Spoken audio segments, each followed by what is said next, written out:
And Larry, good?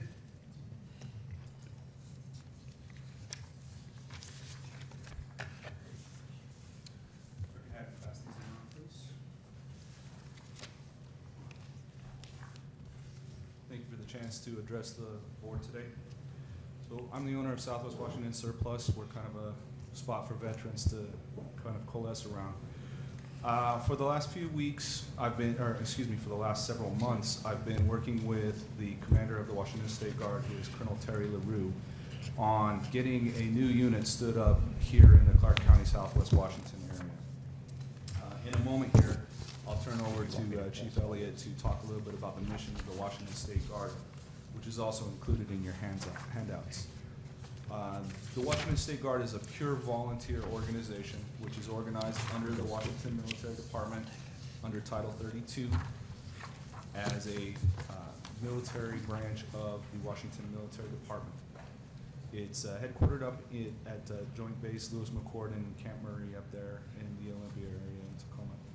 And there has not been a unit of the Washington State Guard active in Clark County since around World War II timeframes. The primary mission, which I'll let Chief Elliott go into more detail on, is emergency management. As a volunteer organization, they'll be interacting with CRESA, some of the other emergency management organizations down here in Southwest Washington, as well as the Oregon Defense Force, which is their counterpart on the other side of the river there. So what we're looking for now is we are currently recruiting for the Washington State Guard. We have identified several candidates. We are still currently recruiting for prior service commissioned and non-commissioned officers to comprise command staff and training cadre. We do have some candidates identified for that, but we need a couple more.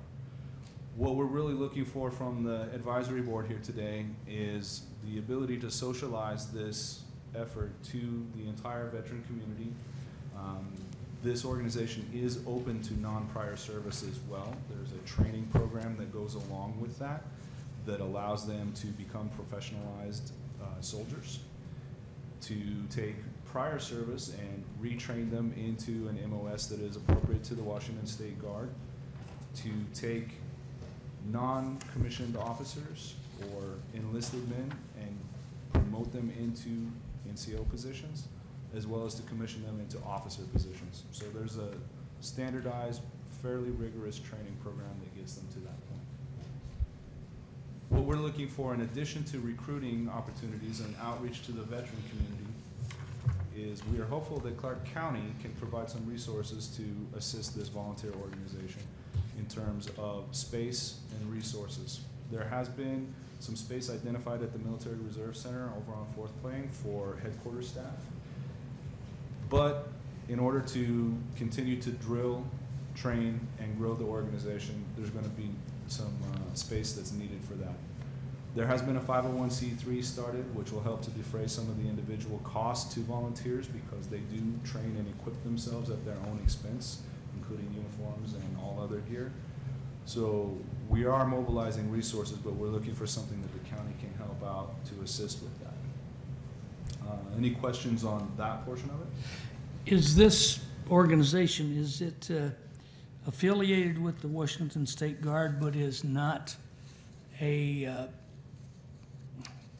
how you would say, a paid group? The Washington State Guard, yes, is a non-paid, pure volunteer organization. They can be. I'll get to that in a second here. So, during a normal monthly drill and an annual training cycle, you are in a completely unpaid volunteer status. If you are activated under Title 32 by the direct order of the governor, then you integrate directly into the Washington National Guard when they are also on Title 32 orders. And at that point, your pay and rank are equivalent to Washington National Guard. Okay, which makes them a points-only unit. Yet they get credit for each drill that they attend. Not necessarily so.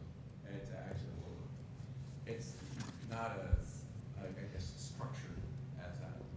I mean, we have drill requirements, but, and you do go to a formal enlistment procedure. You Swear the oath. and actually join the Guard. But then, there's, if you can make drill, that's fine. You're encouraged to make it. If you don't make it a number of times, then you'll probably be asked to leave. Even though you do fall under the Washington State Military Code of Justice, Yeah, the reason I ask this is because I was in somewhat of the same position as a previous active duty member, and I had a choice of finding a unit to drill with or to go into the IRR and get my points by going 2 weeks in the summer plus do correspondence courses. And I am assuming here what you're talking about is a Washington State Guard Reserve unit. No, I understand what you're talking about. No, it's actually, it's a separate unit. Even though it's under the Washington State Military Department, it answers directly to the TAC, to General Dr. right now. And so it's a set-aside unit, so they can't be used as, your... Not federally activated. Yeah, your reserve commitment time or accrue any time as being part of the Washington State Guard, except if you're activated and you're under activation mode for more than 6 months, which is not Common. It's not common. Probably wouldn't happen unless you have kind of a Red Dawn scenario where the Chinese come over or whatever. Right, right. I just wanted to clear that up because my conception of a unit like that and out of the out of the reserves is just a little bit different. Roger that. Most of the time what we're looking at there is a unit that is organized either under Title 10 for the active duty reserves or Title 10 and Title 32 in the case of the National Guard. So both of those sources of funding, Title 10 being federal funding and Title 32 being state funding.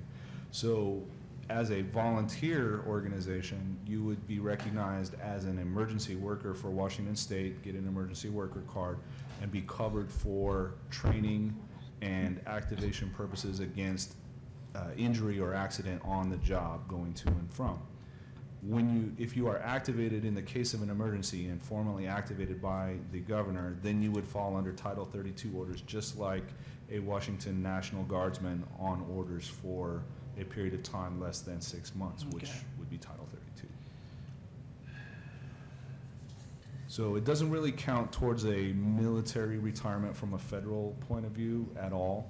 Right. But it is a recognized portion of the Washington Military Department and specifically the emergency management function of the Washington And do Military they accrue retirement benefits through the Washington State? No. No.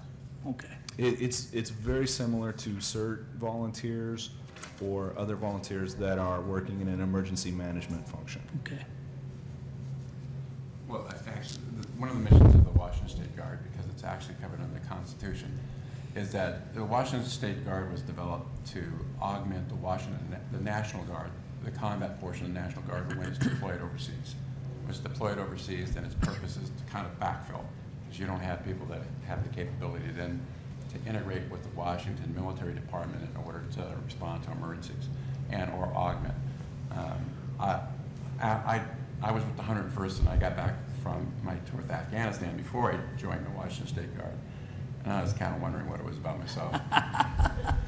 Because I honestly just didn't want to be in a parade type unit. Yeah. But that's not what they do. I've been activated twice. I was activated for OSO and I was activated for the Central Washington Fires. And so I was the JOC, the Joint Operations Command Center, and working out of there. Some of the capabilities that we want to bring to Clark County that they do have and which we're planning to train and expand on is a Jeep program, which is we're working with the Washington State Patrol up north. It's having the camera. Geospatial information systems? Yeah, they have a camera in the airplane so that when you have an emergency, it will downlink and basically be it a fire department or firefighters or emergency responders will be able to get a real-time look at what's going on. Sort of like a civil defense. Yes, Absolutely. Hometown civil defense, not deployable outside the state of Washington. Right. and we're integrating with like the Washington State Patrol. We do work with, we have had meetings with the Civil Air Patrol in order to basically expand on both our capabilities. One of the other things that we're working on right now is a medical corps within the Washington State Guard that would be available to respond in emergencies. So that you, if you have doctors that have retired from the military, colonels, ex-colonels, whatever, that are retired and they're part of the Washington State Guard, they can be activated in the time of emergency. They come back as a colonel with all the coverage and everything, and set up emergency services. As well as that agency would be able to hold the EMT certification for individuals who are not working for an emergency management agency other than that. And you said that you have obtained office space at the new Reserve Center out on Fourth Plain? Well, we've got permission right now. And You have we're- permission? Yes, sir. And we've had a couple of meetings out there, but we are expanding on that as far as to get regular setup of offices.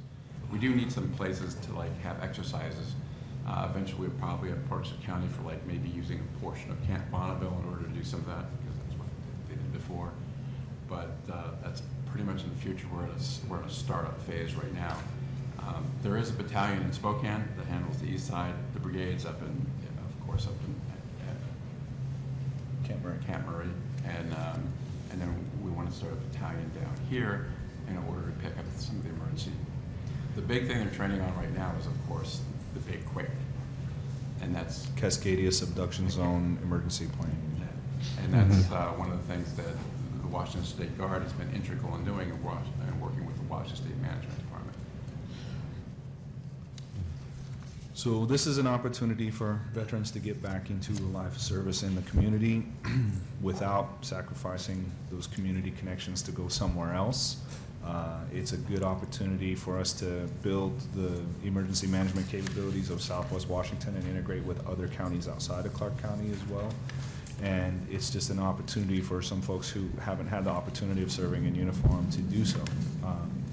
First Sergeant Wright has already recruited a sizable number of young men and women. It's out of control.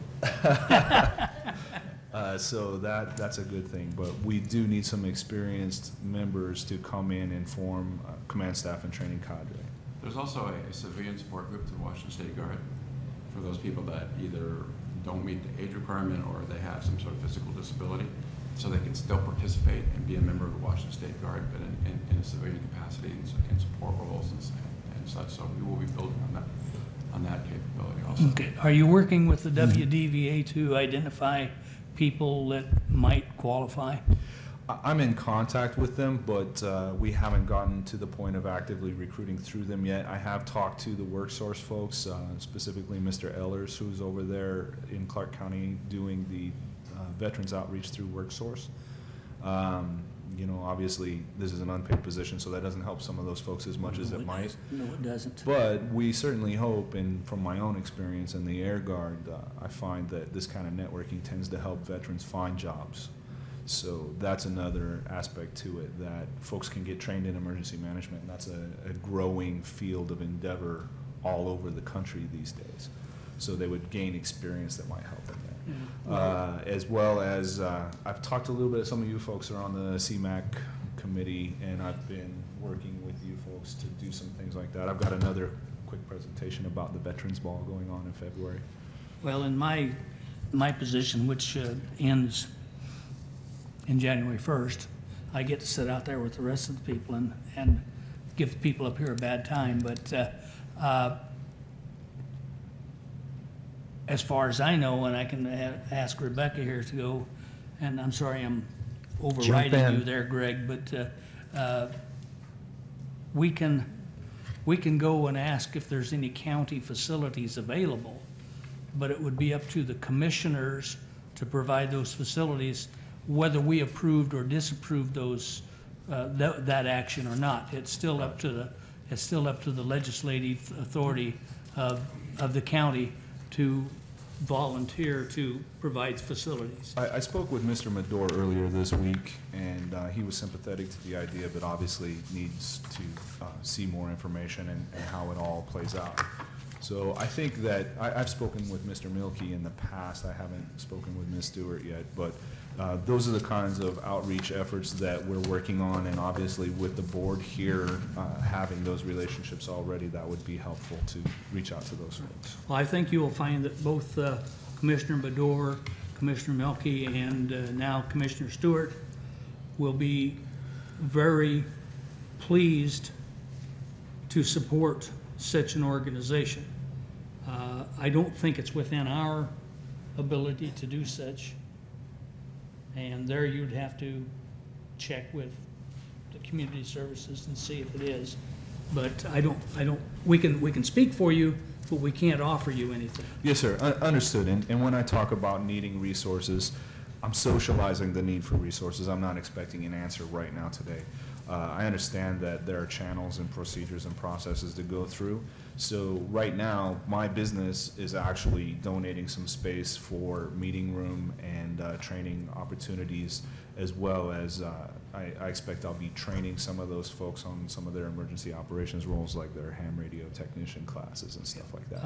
Well, I do know that Post 176 has a ham club out that meets out there. I do know that most fire halls are free for meeting spaces if you can get in there. And most any public entity, you can get in there if you have the right people behind you to hold your meetings. Yes, sir. And actually, all of our members will have a background check, and they will have an official credential that allows them to be identified as members of the Washington State Guard. It's mainly a matter of finding something that will be consistent enough to take some folks who are busy in their daily lives, trying to go to school, go to work, have families and all that kind of stuff. Give them something consistent enough to get forward momentum on being trained and effective as an organization. So that's what we're working on. And I appreciate those suggestions. Actually, the biggest support you can give to us, you're modest in the sense that you do carry a lot of clout. No, I don't. I'm talking about the committee group, especially with like General Doherty and the command people up there, is that a letter of support from the committee just supporting the concept of a Washington State Guard unit in this area is something that would carry a lot of weight with the command personnel. It would be up to the new chair and his staff to decide whether they wanted to support such an organization or not. This is obviously an election month, and so everything is going to be transferred as of 1 January to them. And so you would have to work with them. Again, like I say, I get to sit out here and give them a bad time now. No problem with that. Other than they're sending me to the Middle East again on January 3rd, so I'll see. I'll see when I have no problem following up. I've spoken with Mr. Moss before, so we'll continue to follow up. Like I said, this is an opportunity to socialize the concept, what the progress has been so far, and get the community aware that we have this ability to do this, and that we will be looking for partners in the community. I think the biggest asset of this group is that they can take this information back to their posts and be able to Right. provide that to Spread the really word. reach this We're out. particularly looking for a commander and executive officer. So someone What who's rank? Field grade. Know a few of them. John? Retired colonel? I'd salute him, sir. We're volunteering you, sir. Yeah. Well, I'm beyond the age of being able to pass a physical, so that's We puts have me out. we have quite a few commissioned officers in the community here, retired or separated. We just need to get the word out to them. We'll find someone if we can get the word out to them. 65 is a cutoff date for the Washington State, right? Well, I'll be 72 tomorrow, so. Spring chickens around here. But thank you, appreciate your time. If there's any other questions on the handout, there is contact information for First Sergeant, for Mr. Elliott and myself. So feel free to follow up with us or forward people my way. I'll probably be the primary point of contact for a little while here in my copious free time. So feel free to hit me up with anyone that you can refer or anyone who has questions about it, and I will make sure that they get to the appropriate place to get their questions answered. In addition, you also have a handout in front of you about the Veterans Ball, which is a charitable opportunity that we would like to get some folks to in February. The proceeds from that will be going to Battle Buddies up in Battleground, Northwest Battle Yes, Buddies. yes, I know them well. A lot of folks around here know them. What we're trying to do is get a ticket sales drive here now. The link to purchase tickets is on the handout there. And if we can get that out there in front of the community, that'll be great too. There will be raffles and prizes. I'm trying to get General Doherty to come down to be a speaker. We're going to see if that'll work. Just a question for you, Mr. Elliott. 101st, when? 3 BCT, 2010, host Afghanistan. You're a glutton for punishment.